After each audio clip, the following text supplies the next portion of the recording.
अस्सलामुअलैकुम, मैं हूं अली सलमान अंजन और आप देख रहे हैं अचीवर शो।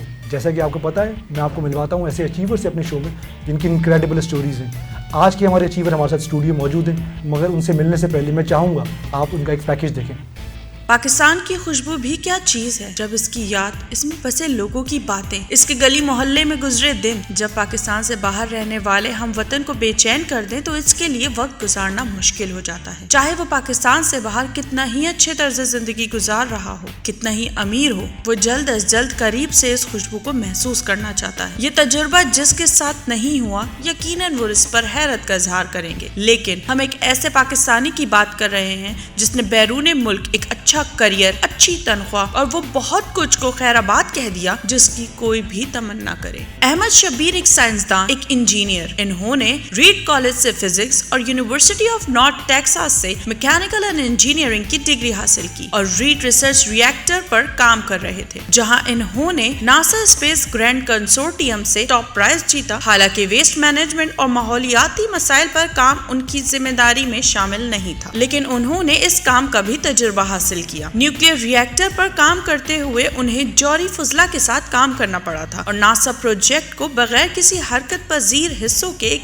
ऐसा निजाम तैयार करना था जिससे कार्बन डाइऑक्साइड को फिजा से हटा दिया जाए। उनको कीमियाई और तिब्बी फुजले के साथ काम करने का भी तजुर्बा है। 2016 के शुरू में अमेरिका से वापसी के बाद उन्होंने कराची के कचरे के बहरान को शिद्दत से महसूस किया। उन्होंने ये भी देखा कि यहाँ रिसाइकलिंग का कोई बाकायदा निजाम नहीं। यहाँ उन्होंने गार्बेज कैन प्राइवेट लिमिटेड की बुनियाद रखी, जो वेस्ट मैनेजमेंट के हवाले से एक समाजी नौयत का कारोबार कर रही है, जिसके जरिए अहमद के विजन और आगाही को स्कूल्स, कम्युनिटी सेंटर्स तक फैलाया जा रहा है। यही नहीं बल्कि ये इदारा वेस्ट मैनेजमेंट के हवाले से खिदमत भी फराहम कर रहा है। फैज टीवी के लिए एक एजाज की बात है कि आज हमारे मेहमान एक रोशन सितारा अहमद शब्बीर खुसूसी तौर पर हमारे साथ हैं। जैसे कि आपने पैकेज देख ही लिया है, तो अब वक्त ज़ाया किए बगैर हम चलते हैं अपने गेस्ट की तरफ।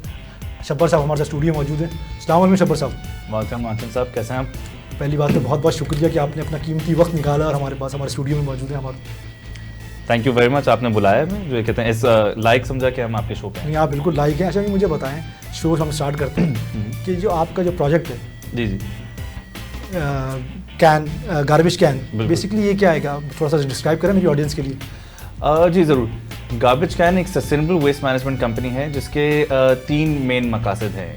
उसमें मैं उसको गार्बेज कैन आर्क कहता हूँ, ARC, जिसमें अवेयरनेस आ जाती है, रिसाइकलिंग मैनेजमेंट आ जाती है और कॉम्प्रहेंसिव वेस्ट मैनेजमेंट आ जाती है। ये असल में शुरू में तब किया जब मैं 2016 में अमेरिका से वापस आया था और उस वक्त कराची कचरे के मसाइल और आजकल भी कराची कचरे के मसाइल पे बहुत ज़्यादा शोर मच रहा है, मगर वन टाइम काम हो रहा है। मैंने ये नोटिस किया कि कोई सस्टेनेबल काम नहीं हो रहा। तो फिर मैंने ये इरादा किया कि पाकिस्तान में अगर कुछ काम करना है या पाकिस्तान में ही रहना है तो ज़रा सा सॉलिड वेस्ट मैनेजमेंट के ऊपर काम किया जाए। तो ये कंपनी 2016 में रिसर्च करके 2017 में मैंने बनाई और गार्बेज कैन के 2 यानी एक तरह से वो है नाम है। नाम क्या यानी कहते हैं मतलब है, एक तो कचरे का डब्बा गार्बेज कैन, दूसरा garbage can be cleaned, garbage can be recycled, garbage can be used to make money. तो इस तरह का था हमारा। और फिर ये 2016 से हम लोग बस साफ़ सफाई और कचरे के नहीं कहते हैं मामलात में, रिसाइकलिंग में सर्विसेज प्रोवाइड करते हैं। सब ने देखा था जब नया पाकिस्तान वजूद में आया था और हमारी गवर्नमेंट बनी थी, तो एक साहब ने अमेरिका से कहा था कि मैं अपनी एक्सपर्टीज़ पाकिस्तान में देना चाहता हूँ और पाकिस्तान जा रहे थे। तो आप उससे इंस्पायर होकर आए थे कि आपने तहिया किया था मुझे पाकिस्तान में आके सर्व करना है और ये काम करना है? नहीं, मुझे शुरू से था कि मैं पाकिस्तान में काम करूँगा नए पाकिस्तान के अलावा, क्योंकि अगर मेरा ये मानना है कि अगर सिर्फ 1-2 मूवमेंट की वजह से आप वापस आएँ तो फिर आप मूवमेंट के लिए वापस आ रहे हैं, आप फिर पाकिस्तान के लिए वापस नहीं आ रहे। वो दिखे भी नहीं उसके बाद मतलब जिनको करना होता है वो करते हैं विदाउट इश्तिहार, विदाउट पब्लिसिटी, वो आके सर्व करते हैं। जिस तरह कि आपके पास 2 बैचलर्स की डिग्रीज हैं जी और आप अभी फिर भी बैचलर्स हैं। Oh my goodness. देखिए वो लोगों का अपना अपना वो होता है और आई गेस इसलिए अभी तक बैचलर हूँ क्योंकि मेरी 2 बैचलर्स की डिग्री और पढ़ाई अभी तक चल रही है और काम तो जो डिग्री थी वो आप में खास साइंटिस्ट भी हैं जो अपने पैकेज में देखा। तो अपनी डिग्री के बारे में बताएं और आपके जो कोर्सेज, आपने नासा के साथ भी एक प्रोजेक्ट किया है। जी अल्हम्दुलिल्लाह। मेरी 2 डिग्रियाँ हैं, एक बैचलर्स इन फिज़िक्स है और bachelors in mechanical and energy engineering में है। तो फिज़िक्स के साथ मैंने न्यूक्लियर रिएक्टर में भी काम किया था रीड कॉलेज में। और फिर 2013 में भी मैं पाकिस्तान आया था, तकरीबन यहाँ पे 6 महीने काम करके गया था, क्योंकि उस वक्त भी मुझे यानी 2008 से 2012 अमेरिका में था, फिर 13 में वापस आके काम करने की कोशिश की। फिर 2013 से लेके 2016 तक मैं जो है इंजीनियरिंग की डिग्री ले रहा था। उसमें अल्हम्दुलिल्लाह नासा के साथ एक छोटा सा प्रोजेक्ट करने का भी मौका मिला, जिसमें अल्हम्दुलिल्लाह टॉप प्राइज़ हमें इसमें मिला। तो इतनी सारी अपॉर्चुनिटीज़ छोड़ के अमेरिका या दुनिया आपके लिए ओपन थी, आपके पास बेहतरीन डिग्रीज थी, अब आपने आके ये एक वेस्ट मैनेजमेंट का प्रोजेक्ट लॉन्च कर दिया। तो ये मिट्टी से मोहब्बत थी कि आपको सिस्टम को सही करना था, कि फिर ये तो नहीं होगा आप सिस्टम सही नहीं कर पाएंगे, क्योंकि सिस्टम हमारा इतना, आपको पता है सिस्टम में इतने फ्लॉज हैं, तो आप भी ना उम्मीद होकर चले जाएंगे, नहीं यार मैंने कोशिश की, कि आप चाह रहे कि मैं करूँ, बस करता रहूँ। देखिए रूट्स तो यहीं पे हैं, मेरा पूरा ख़ानदान यहाँ पे है, मेरी वालदा यहाँ पे हैं। वालिद का तो जब बचपन में इंतकाल हो चुका था, मगर उनकी वजह से रूट्स मेरे सारे यहाँ पे हैं, जानने वाले सारे यहाँ पे हैं। तो पाकिस्तान तो मुझे हमेशा से वापस आना था। मेरा कभी ऐसा, क्योंकि 8 साल में अमेरिका में रहा, कभी ऐसा मेरा नहीं रहा कि जी वहाँ पे सिटीजनशिप लूँ या कुछ वो कोशिश करें, मगर कोशिश होती है अपनी कि जितना ज़्यादा आप काम कर सकें। अगर फ़र्ज़ करें कोई वो हो, डिसअपॉइंटमेंट हो, कुछ हो, तो उसको ओवरकम करने की कोशिश करते हैं। बहुत सारी डिसअपॉइंटमेंट्स आई हैं पिछले 3-4 साल में, बस आगे का यानी कुछ कह नहीं सकता, अपनी कोशिश होगी, फिर बाकी डिसअपॉइंटमेंट तो हम डिस्कस करेंगे, अभी तो हम आपकी अचीवमेंट तो सेलिब्रेट करें। ये सबसे बड़ी बात जो देखिए, मेरा ये हमेशा मानना है कि आप इंडिविजुअली क्या करें सोसाइटी के लिए। बिल्कुल। तो मेरे ख्याल से आपने जो इनिशिएटिव लिया है, ये रिसाइकलिंग वाला जो आप बता रहे हैं अपना, आपका जो प्रोजेक्ट है, मैं क्योंकि आपको फॉलो करता रहता हूँ 5-6 साल से, मैं भी आपको फॉलो कर रहा हूँ, तो आपको कंटिन्यूसली आपका आप झाड़ू लेके, और बिल्कुल आपकी जो ये वाली कैंपेन थी बकरा ईद की, ये भी बड़ी फैबुलस कैंपेन थी जो आप उठा रहे थे। तो ये जो आपका जो आपका वेस्टेज होता है, इसका बेसिकली करते क्या है, ये जो आपने बोला कैन बी विल बी, तो उसका आप क्या कर रहे हो इन चीज़ों का? देखिए रिसाइकलिंग या कबाड़ी कल्चर तो पाकिस्तान में बहुत पुराना है, मगर पिछले 1-2 जनरेशन्स में मेरे ख्याल से या तो एलिटिज्म आ गई है, या उसको अब जो बुरा समझा जाता है बहुत सारी चीज़ों को, जैसे जो कि नॉर्मल हैं, जैसे फॉर एग्जांपल वेटर्स की जो नौकरी है वो हलाल कमाई है, नॉर्मल अच्छी कमाई है, मगर उसको फॉर सम रीज़न बुरा समझा जाता है। इसी तरह से जो अब कचरा उठाने वाला कहा जाता है, सफाई करने वाला नहीं कहा जाता। तो रिसाइकलिंग में मैं ये नॉर्मल करना चाह रहा हूँ कि लोग जैसे पहले अखबार साइड पे कर देते थे, हमारे जो नाना दादा सब नानी सब करते थे, फिर इसी तरह से कार्डबोर्ड के डब्बे भी साइड पे हो जाते हैं, कैन भी साइड पे हो जाते हैं, प्लास्टिक की बॉटल भी साइड पे हो जाती हैं। बल्कि मुझे याद है हमने 2017 में जब काम शुरू किया था, तो आपने ही मुझे एक रिसाइकिल बिन बना के दिया था। मुझे ऐसी वो पहला मेरा जो कहते हैं एक्सपेरिमेंट था कि 3 खानों का, जिसमें प्लास्टिक लिखा हो, कैन लिखा हो, कागज लिखा हो। वो मैंने अपनी प्रोडक्शन टीम को वो तस्वीर इत्तेफाक से निकाल के दी है कि अगर वो हो तो वो लगा दें, वो ट्रक आर्ट वाला जो था। जी ट्रक आर्ट वाला। उसकी वजह से जो है एक तो लोगों में अवेयरनेस भी पहुंची कि अच्छा अलग अलग क्या क्या चीज़ की जा सकती है। तो इसी तरह से सफाई की भी हमारा जो मुहिम चलती है ईद की, जैसे आपने बताई, या कराची यूनिवर्सिटी में जो हमारी सफाई मुहिम चलती है, वो लोगों को ये बताना है, ये अवेयरनेस देना है कि भाई ये कोई गंदा काम नहीं है या कोई बुरा काम नहीं है, ये नॉर्मल काम है, और ये इससे जो बिजनेस फिजिबिलिटीज़ वगैरह भी बनती हैं। बस फिर आगे हम लोग करते हैं। और हमारे इस्लाम भी कहते हैं कि सफाई निफ्स ईमान है, बिल्कुल, कि अपने इलाके, अपने मोहल्ले और अपने घर को साफ करें। तो आप जो है वो बिजनेस फिजिबिलिटी के अलावा जो एक सफाई सुथराई और एक माहौल को खुशगवार करने के लिए भी काम करें, तो दैट इज़ वंडरफुल। अच्छा ये बताएं कि जो आप ना, जो आपका इंटरनेशनल एक्सपीरियंस था, जो अमेरिका से लेके आए थे, अभी आप हाल ही में अमेरिका में गए थे वर्कशॉप लेके अपनी अवेयरनेस के लिए, और फिर आप यहाँ पे अवेयरनेस वर्कशॉप भी कराते हैं, तो वो क्या सिलसिला है, जो वो थोड़ा सा एक्सप्लेन करें ना, कि क्या कुछ अवेयरनेस आ रही है हमारी यूनिवर्सिटीज़ कॉलेजेस में आप जा रहे हैं जो? आहिस्ता आहिस्ता। देखिए मैं जब यहाँ पे कराची में पढ़ाई करता था, O levels A levels Karachi से किया, तो उस वक्त मेरे जहन में रिसाइकलिंग का सच कॉन्सेप्ट नहीं था। उस वक्त यही कॉन्सेप्ट था कि जी जो बेचारे हमारे अफ़गानी बच्चे हैं या पाकिस्तानी बच्चे ऑफ कोर्स, वो जब जा रहे होते हैं तो वो कबाड़ उठा रहे होते हैं या सड़कों से कैन वगैरह उठा रहे होते हैं। जब मैं अमेरिका पहली दफ़ा गया तो वो भी मज़े की कहानी है कि मैंने कोक का कैन जो है वो कचरे के डब्बे में डाल दिया। तो उस वक्त मेरे जो दोस्त नए नए बने थे, उन्होंने मुझे डांट के कहा कि कचरे के डब्बे में नहीं, रिसाइकल डब्बे में। तो वो मुझे अवेयरनेस आई। अब उसी तरह से वापस आके मैं अवेयरनेस बच्चों को देने की कोशिश करता हूँ, और मैं जो टॉक देता हूँ वो 3 से 4 साल के बच्चों से लेके टॉडलर से लेके यानी ये प्रोफेशनल्स तक, जो कि दफातर में भी जाके यूनिवर्सिटी के स्टूडेंट्स को भी, हाई स्कूल बच्चों को भी, तो आहिस्ता आहिस्ता इंशाल्लाह उनके जहन में भी ये बात बैठेगी। तो आपसे गुफ्तगू यहीं से स्टार्ट करेंगे, थोड़ी ब्रेक चाहिए मुझे। बिल्कुल। तो हमारी गुफ्तगू ज़बरदस्त चल रही है शब्बर साहब के साथ, छोटे से ब्रेक के बाद फिर हम आते हैं।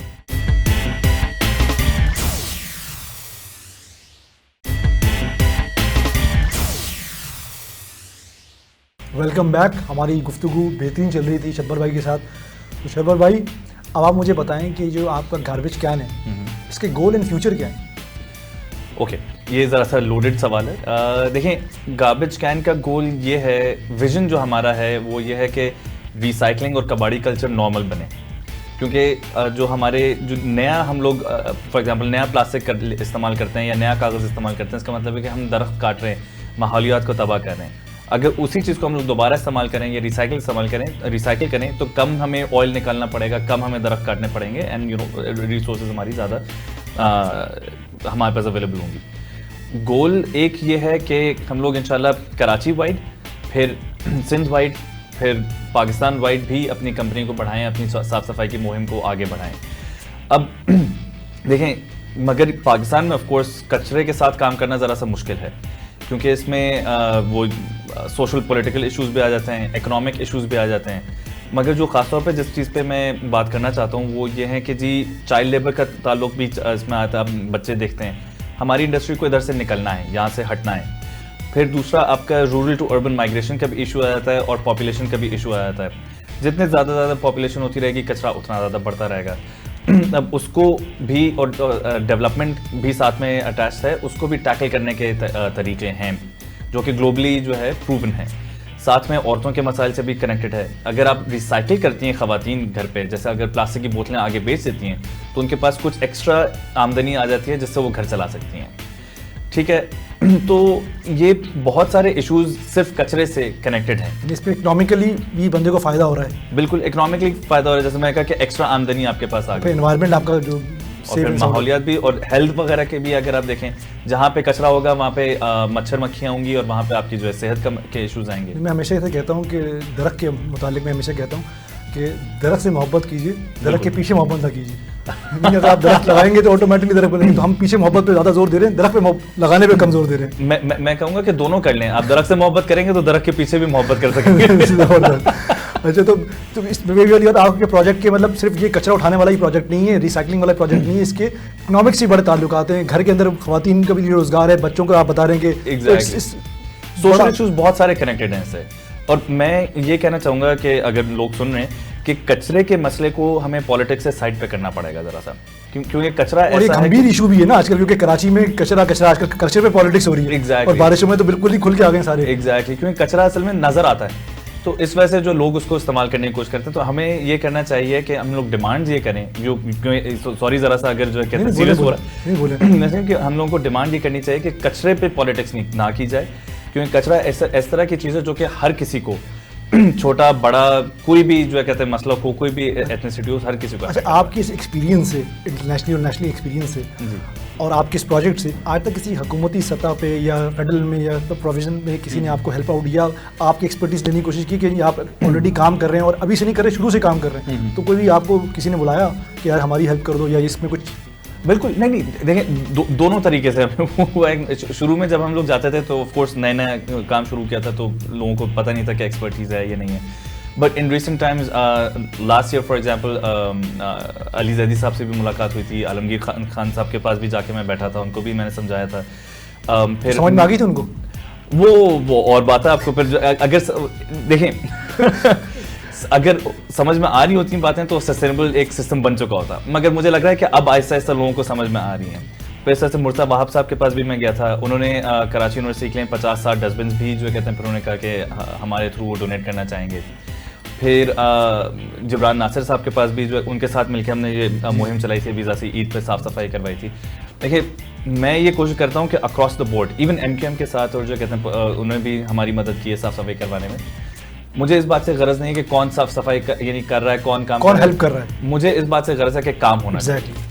यही मिशन होना चाहिए कि विदाउट एनी कि कौन हेल्प कर रहा है कौन हेल्प नहीं कर रहा, अगर कोई भी बेहतरी के लिए काम कर रहा है सिटी की और कंट्री के, तो एग्जैक्टली क्रेडिट वेयर क्रेडिट। अच्छा, तो ये तो हो गया। और कोई वर्स्ट एक्सपीरियंस रहा हो आपका अब तक सफाई के दौरान, आपने बोला यार ये क्या कर रहे हो भाई तुम? एक दो जगहों पे जब शुरू जो कहते हैं हमने, और अब भी कभी कभार हो जाते हैं, मगर अब हमने सीख लिया है उसको टैकल करना।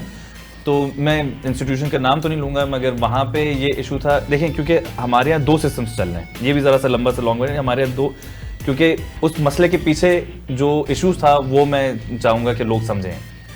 हमारे 2 सिस्टम चल रहे हैं, एक तो फॉर्मल और फिर इनफॉर्मल। इनफॉर्मल में आपका जो कहते हैं, जो आप अफगानी बच्चे देखते हैं और जो कहते हैं कबाड़ी देखते हैं जो उठा रहे होते हैं, वो चल रहा है, वो वैल्यूबल सामान उठा रहे होते हैं। फॉर्मल में आप देखते हैं कि CBC, KMC, SIMS solid waste management board, और वो कचरा उठा रहे होते हैं जो कि ऐसा वैल्यूबल नहीं है। तो होता ये है हमारा कि जो वैल्यूबल कचरा है वो एक जगह चला जाता है, जिसपे फिर हमारी हुकूमत के ऊपर बोझ पड़ जाता है कि वो नॉन वैल्यूबल कचरा उठाए। हम लोग क्या करते हैं, हम जो वैल्यूबल कचरा है, जो प्लास्टिक रिसाइक्लेबल हो गया, उसको उठा के उससे जो पैसे मिलते हैं हमें, उससे हम फिर स्वीपर्स वगैरह हायर करके जो नॉन वैल्यूबल कचरा है वो पिक करवाते हैं। तो 1-2 जगह हमने अडॉप्ट की हुई है। वहाँ पे जो स्कैवेंजर्स थे, जो माफिया था, जो वैल्यूबल कचरा उठा रहा था, वो पहले से आ रहे थे। जब हम गए, हमने वो कचरा उठा के सफाई करवाना शुरू कर दी, तो वहाँ पे जो लोग थे उन्होंने कहा कि नहीं, वो तो हमें पैसे देते थे, आप हमें पैसे नहीं देते। तो मैं कहा क्यों, हम आपको पैसे नहीं देंगे, हम आपको साफ जगह देंगे। तो उस पर ऑफ कोर्स वो ज़रा सा नाराज़ हो गए, और जो कहते हैं 1 हफ्ते के बाद हमारी गाड़ी वाड़ी बंद हुई, और फिर जो कहते हैं ज़रा सा 6-7 लोगों ने पकड़ के हमें मारा पीटा। तो आपने एक्सपीरियंस कर लिया। हाँ, वो मार खाना एक्सपीरियंस। मगर अब उनको भी समझ में आ गया कि भाई लॉन्ग टर्म अगर चलना है तो ये दोनों चीज़ें जो फॉर्मल इनफॉर्मल है, इसको साथ मिलकर चलना पड़ेगा। और हमारी अब यही उससे मेरा भी लर्निंग एक्सपीरियंस था कि जो अच्छा इसको किस तरह से साथ मिला के चलें। अब अल्हम्दुलिल्लाह सबके साथ मिलकर काम करते हैं। तो ये हो गई। दूसरी बताएं कि क्या कहते हैं, खाने में क्या पसंद है, मुल्क कौन सा पसंद है? थोड़ा सा आपने बड़ा प्रोफेशनली डिस्क्राइब किया, कुछ पर्सनल पे हो जाए, पर्सनल बातें हो जाए। बिल्कुल बिल्कुल। तो खाने वाने में क्या पसंद है? खाने में देखें हर चीज़ ट्राई करने की कोशिश है, मगर क्विंटेसेंशियल ऑफ कोर्स हर चीज़ में तो मसला हो जाएगा, हर चीज़ तो ना बोले। हाँ नहीं क्विंटेसेंशियल जो पाकिस्तानी कोरमा, हलीम, बल्कि जो कराची की जो कहते हैं खास होती हैं, और निहारी, और जावेद की निहारी तो हम लोग तो अभी शो के बाद चलते जाओ निहारी। बिल्कुल एब्सोल्युटली। मेरा ये हमेशा कहना है कि आप जब अमेरिका, लाइक व्हेन इन रोम तो जब अमेरिका जाते हैं तो वहाँ पे पिज्जा वगैरह भी चल रहा होता है, आपका जो है कहते हैं हलाल रहते हैं। हाँ डेफिनेटली, चीज़ पिज़्ज़ा जो है, चीज़ पिज़्ज़ा एग्जैक्टली। मैं जब जाता हूँ ना चीज़ पिज़्ज़ा ही खा सकते हैं, बाकी या फिर आप फिश रिलेटेड कोई चीज़ खा लें। बिल्कुल ऐसा ही है। और जब आप पाकिस्तान आते हैं तो आप फिर पाए, निहारी, सारी चीज़ें। तो वैसे जो है सबसे फेवरेट मुल्क कौन सा रहा है पाकिस्तान के अलावा? वैसे अमेरिका के अलावा, अमेरिका और पाकिस्तान को छोड़ दें। अमेरिका पाकिस्तान को छोड़ दें, मज़े का एक्सपीरियंस, यानी मैं सऊदीया, दुबई और इंडिया वगैरह जा चुका हूँ, मगर जो मुझे एक्सपीरियंस अभी तक याद है प्रॉपर, वो इंडिया का रहा है। अच्छा। यानी 97 में वालदा के साथ जो कहते हैं एक शादी में गए थे। अच्छा। और वो इसलिए मुझे याद रहा क्योंकि बिल्कुल एग्जैक्टली लैंड किया मुझे ये नहीं, वो बच्चे थे हम लोग उस वक्त, मुझे ये नहीं पता चला था कि हम लोग किसी और मुल्क में आ गए। हाँ सेम। तो मगर फिर ऑफ कोर्स जब मंदिर वगैरह हमने देखे या दूसरे वो चीज़ें देखी जो कि यानी कहते हैं यहाँ पे भी कोई ऐसा वो नहीं है, तो फिर मुझे अच्छा है कि हम लोग किसी और जगह पे, वरना लोगों से बात करें, कुछ करें तो बिल्कुल सेम होता। वरना ट्रैवल वगैरह करने के लिए मेरा शौक है कि यूरोप की तरफ जाएं, अभी तक जा नहीं सके, मगर इंशाल्लाह प्लान बनाएंगे। तो हम चलते हैं छोटे से ब्रेक की तरफ, गुफ्तगू का सिलसिला यहीं से स्टार्ट करेंगे इंशाल्लाह ब्रेक के बाद।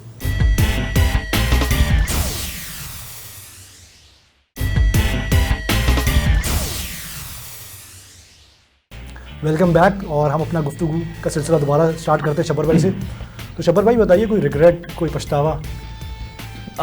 एज सच तो नहीं, चीज़ें मिस करता हूँ मैं, यानी कहते हैं ऑफ कोर्स। देखिए जब आप बाहर जाके 8-10 साल गुजारते हैं तो फिर वो कल्चर भी आप अपना लेते हैं, और इसका तो मैं चीज़ें मिस करता हूँ, मगर पछतावा एज सच नहीं है। फॉर एग्जांपल डांस वगैरह वहाँ पे हम करते थे, तो वो चीज़ जो कहते हैं क्लब वगैरह नहीं, मगर जो वैसे जो उनका कल्चरल डांस होता है वो चीज़ मिस करते हैं। आपका जो न्यूक्लियर रिएक्टर में वहाँ पे मैं ओपनली काम कर सकता था, यहाँ पे ऑफ कोर्स जो कहते हैं आपके सिक्योरिटी क्लियरेंस और बहुत सारी चीज़ें, तो वो एक चीज़ मैं मिस करता हूँ। और ट्रैफिक में जब जाते हैं तो जो वहाँ पे सुकून का ट्रैफिक होता था वो मैं मिस करता हूँ यहाँ पे। तो नहीं, मैं बताऊँ, जब मैं कराची के ट्रैफिक के पाकिस्तान के ट्रैफिक को बड़ा वर्स्ट समझता था, मगर मेरे 3-4 एक्सपीरियंस से भी वर्स्ट हुए किसी और मुल्क में, मैंने ना हम पर बहुत बेहतर है। बिल्कुल। तो कोई ऐसा पछतावा नहीं है, चीज़ें मिस करते हैं, मगर वो तो जनरल सी बात है, मगर वो मेमोरीज होती हैं, वो आप रिकॉल करते रहते हैं पिक्चर्स की शक्ल, ये वीडियो की शक्ल। अच्छा, आपने डांस की बात की, तो जो आप डांस मिस करते हैं, मुझे पता है कि आपने कराची के अंदर भी वो कहीं ना कहीं स्टार्ट कर दिया, तो थोड़ा उसके बारे में ब्रीफ करें ना। जी, वो दैट वाज वन थिंग जो कि मैं बहुत ज़्यादा मिस करता था, क्योंकि अमेरिका हमारा अपना कल्चर भी है ऑफ कोर्स, मगर अमेरिका में अलग अलग किस्म के डांस हैं। एक तो लोग यहाँ पे जब देखते हैं तो वो क्लब समझते हैं। क्लब में मेरे ख्याल से 8 साल में एक दफ़ा शायद गया, आपको जस्टिफाई करने की जरूरत नहीं। मैं क्योंकि मज़ा ही नहीं आता वहाँ पे, एक दफ़ा जाके एक्सपीरियंस किया फिर वापस नहीं किए होंगे आप बता रहे। फिर मैं यानी जैसे कॉन्ट्रा डांस हो गया, लाइन डांसिंग जो होती है पूरी कम्युनिटी के साथ करते हैं, सालसा हो गया, ये सारी चीज़ें, तो वहाँ पे सबसे ज़्यादा मैं स्विंग डांस करता था। जबरदस्त। तो पाकिस्तान में जब 3 साल तक मैंने डांस नहीं किया, तो लास्ट ईयर मैंने कहा कि भाई अच्छा कोई डांस सिखाने वाला नहीं है, तो मैं कहा बस सही है, मैं खुद ही करना शुरू कर दूंगा और फिर मेरे साथ लोग मिलते रहेंगे। तो फिर उसमें जो हमने T2F में डांस स्विंग डांस क्लासेस वगैरह शुरू की, और पहले जो कहते हैं 5-6 लोग आए, फिर उसके बाद 10-15 लोग आए, अब जो 30-40 लोग हैं। और अब जो कोरोना पेंडेमिक में अनफॉर्चुनेटली डांस नहीं हो रहा, तो लोग फोन करके पूछ रहे हैं कि कब शुरू होगा। 2-4 दफ़ा तो मेरी भी आपसे बात हुई, मगर वो अनफॉर्चुनेटली टाइम नहीं मिल सका, बट मैं आपकी नेक्स्ट क्लास को जरूर ज्वाइन करूंगा। चलिए ये बताइए, तो हो गया डांस, तो अभी डांस बहुत सी चीज़ें पेंडेमिक की वजह से रुक गई हैं, तो और क्या क्या चीज़ें पेंडेमिक की वजह से रुक गई हैं आपकी? हाँ, ये that's a very interesting question, क्योंकि ये एज एन एंटरप्रेन्योर भी मैं इसको टैकल करना चाहूँगा, क्योंकि ये सब मसला सब लोगों के साथ हुआ है। हमारा फॉर एग्जांपल जो काम था गार्बेज कैन का, हम लोग जो सड़कों पे ऐसा काम नहीं करते, क्योंकि मैं सिटी डिस्ट्रिक्ट के साथ अभी नहीं है क्योंकि स्मॉल ऑर्गेनाइजेशन, मगर हम लोग जैसे कराची यूनिवर्सिटी के साथ काम कर रहे हैं, बारबेक्यू ट्रेंड के साथ काम कर रहे हैं, हैप्पी पैलेस ग्रामर स्कूल के साथ काम कर रहे हैं, या जो कहते हैं किसी दफ्तर के साथ काम कर रहे हैं। ये सारी ऐसी चीज़ें जो कि पेंडेमिक में बंद हो गई। बारबेक्यू ट्रेंड बंद हो गया, कराची यूनिवर्सिटी बंद हो गई, आपके स्कूल्स बंद हो गए, तो इसमें ज़रा सा एंटरप्रेन्योरली बिजनेस का हमें जो कहते हैं इशू आया था। फिर हमने उसके साथ फ्यूमिगेशन और डिसइंफेक्शन और ये सारी चीज़ें स्टार्ट की हैं। तो बस यानी वो ये है कि अल्लाह की मर्ज़ी है, इसमें भी जो कहते हैं कोई बेहतरी। मेरे ख्याल से ये इस प्रोसेस के अंदर भी मेरे ख्याल से एनवायरनमेंट बड़ा साफ़ हुआ है, इसमें एनवायरनमेंट को बिल्कुल अपना सी रिलेटेड वैसे इन्वायरमेंट, माउंटेनिंग इन्वायरमेंट की वजह से भी मेरे ख्याल से शायद थोड़ी धुलाइयाँ हुई सब बिल्कुल हुई हैं, मगर इसमें साथ में मैं ये कहूँगा कि हमें इस बात पे खुश नहीं होना चाहिए, क्योंकि इसका मतलब है कि हम लोग नहीं साफ कर सके, एक वायरस साफ करके चला गया। नहीं, दूसरी बात ये कि शायद हमारे को, आपको शायद आप करते होंगे डेफिनेटली, मगर मैं इस प्रोग्राम के तवज्जो से आपको बताना चाहता हूँ कि हमारे जो टूरिस्ट जाते हैं नॉर्दर्न पार्ट या समंदर की तरफ आते हैं, सी साइड पे आते हैं, कराची के साइडों पे, ये भी सारा इतना सारा आपके साथ जो कोल्ड ड्रिंक लेके जा रहे हैं, बर्गर्स लेके जा रहे हैं, इसके डब्बे लेके जा रहे हैं, और ये वहीं पे इवन पार्क में मैंने अभी देख रहा था एक पिक्चर पे, ये इस्लामाबाद के अंदर जो हमारी इंडिपेंडेंट डे हुई है, उस इंडिपेंडेंट डे के बाद जो कचरा निकला है, तो मतलब हमारे लोगों को भी अवेयरनेस की कमी है शायद। बिल्कुल, देखिए अवेयरनेस की कमी के अलावा सिस्टम्स की भी कमी है। अब मैं नलतर लेक गया था अलहमदुलिल्लाह लास्ट ईयर, पहली दफ़ा मैं नदन उसमें हुंजा वगैरह की तरफ भी, चित्राल एंड एवरीथिंग। तो नलतर लेक जो है वो तो फिर भी साफ़ सुथरी थी, मगर मेरे जहन में कुछ हुआ कि कहीं ना कहीं कुछ ना कुछ छुपा होगा, तो मैंने एक ज़रा सी हिल चढ़ी, उसके पीछे देखें एक जो सुराख के अंदर, ये मेरी वीडियोज़ आप गार्बेज कैन के पेज पर अगर जाते हैं GBGE कैन फेसबुक पे, तो आपको नजर आएगी कि उसके पीछे एक गड्ढा बना हुआ, इतना कचरा अल्लाह माफ़ करे, यानी कहते चाय की पत्ती के डब्बे पड़े हुए, कोक के कैन पड़े हुए, थैलियाँ पड़ी हुई, और वो लग रहा था कि 1-2 दिन का नहीं था, वो लग रहा था कि 6-7 महीने का पड़ा हुआ था। अब मसला ये है कि सिस्टम नहीं है, तो अब लोग भी क्या करें, डस्टबिन अगर आपके नहीं होंगे तो कहीं ना कहीं तो लोग फेंकेंगे। इस वजह से कराची यूनिवर्सिटी में हमारी जो इंटरवेंशन थी वो ये था कि हमने 100 डस्टबिन लगाए, और डस्टबिन इस तरह के लगाए कि वो पतले मुँह वाले और लंबे नहीं, हमने ज़्यादा से छोटे कद के जो कि 2-3 फीट के हों, और ज़्यादा से बड़े मुंह वाले, क्योंकि हमारे पाकिस्तानियों के मैंने ये देखा है कि मुंह भी बड़े और दूर से निशाना लेने की आदत है। हाँ। अब वो निशाना अगर चूक जाए तो बचपन से स्पोर्ट्समैन है ना, बॉल डालनी, एग्जैक्टली क्रिकेट वगैरह के, तो अगर वो निशाना चूक जाए तो फिर हम ये मेहनत नहीं करते कि जाके उठा के, तो इसलिए ज़रा सा बड़े उसमें, और जो कहते हैं हमने छोटे कद के रखे कि जाते हुए। मेरे ख्याल से आपको सोशल ना एक्सपेरिमेंटल वीडियोज़ भी बनानी चाहिए। मेरे ख्याल इस अवेयरनेस के लिए मैं बड़ी वीडियोज़ देखी हैं, और मैं चाहूँगा कि आप उस पर कि आप एक कचरा रखें किसी रेस्टोरेंट के आगे, कहीं डस्टबिन रखें, और आप ये दिखाएं कि हम कितने लोग उसमें कचरा फेंक रहे हैं, तो शायद एक अवेयरनेस भी तो के देखेंगे, और फिर आप जब एंड रिजल्ट देखेंगे तो पता चल जाएगा कि कैमरे के आगे और कैमरे के बगैर पीछे क्या चीज़ है। बिल्कुल नहीं, दैट्स अ गुड आइडिया, इंशाल्लाह इस पे काम करते हैं डेफिनेटली। और मेरी आपकी जो खिदमत हाजिर हूँ, मैं बिल्कुल आपके पहले भी हाजिर था और अभी भी हाजिर हूँ, आपका जो बड़ा नोबल कॉस्ट है, तो ये तो होगी चीज़ें। अच्छा, मुझे बताएं कि इसके अलावा जैसे पेंडेमिक तो चल रहा है, बहुत सी चीज़ें तो अभी रुकी हुई हैं आपकी, मुझे पता है, तो घर में बैठ के कोई कुकिंग शुकिंग म्यूज़िक कुछ कि बस किताबें शिताबें, कोई ऐसी चीज़ है? म्यूज़िक वगैरह भी सुनते हैं, जैसा मैंने आपको बताया कि स्विंग डांस करते हैं, तो उसके साथ जैज़ म्यूज़िक का भी शौक है, और फिर ऑफकोर्स कवालियों का, स्पेशली क्योंकि हमारा ख़ानदान जो है कहते हैं प्रोफेसर करार हुसैन के ख़ानदान से मेरा ताल्लुक है, तो बिल्कुल। तो वहाँ पे जो ये अबू मोहम्मद फरीद आया साहब हैं, उनको बचपन से, यानी मेरे ख्याल से मैं 2-3 साल का था तब से आपको म्यूज़िक मतलब लगाव या सुनने का शुरू से घर में एक जी बिल्कुल, इसको ये कह सकते हैं आप? बिल्कुल। अबू मोहम्मद साहब बल्कि ये कहते हैं कि आप तो यानी कवाली खाने वाले खानदान से हैं, तो जो कहते हैं बस उसमें कवाली ज़्यादा तो शौक है। है भी मेरी फेवरेट। बिल्कुल। तो अब हम यहाँ से एक आपके साथ एक सेगमेंट करेंगे, उसका नाम है रैपिड फायर। तो आपने ज़्यादा लंबाई चौड़ाई नहीं करनी, सिर्फ एक वर्ड में मुझे जवाब देना है। जी ये मुश्किल वो है। मुश्किल बहुत आसान है, आप कर लेंगे मुझे पता है। कचरा। सफाई। पाकिस्तान। जिंदाबाद। कराची। जिंदाबाद। नहीं एक ये तो अच्छा, अलग। Diplomatic answer, Karachi. अच्छा घर। और अमेरिका। पढ़ाई। पढ़ाई। Yeah. और नहीं। अपने आप को कैसे डिस्क्राइब करेंगे अगर मैं बोलूँगी शब्बर, अहमद शब्बर?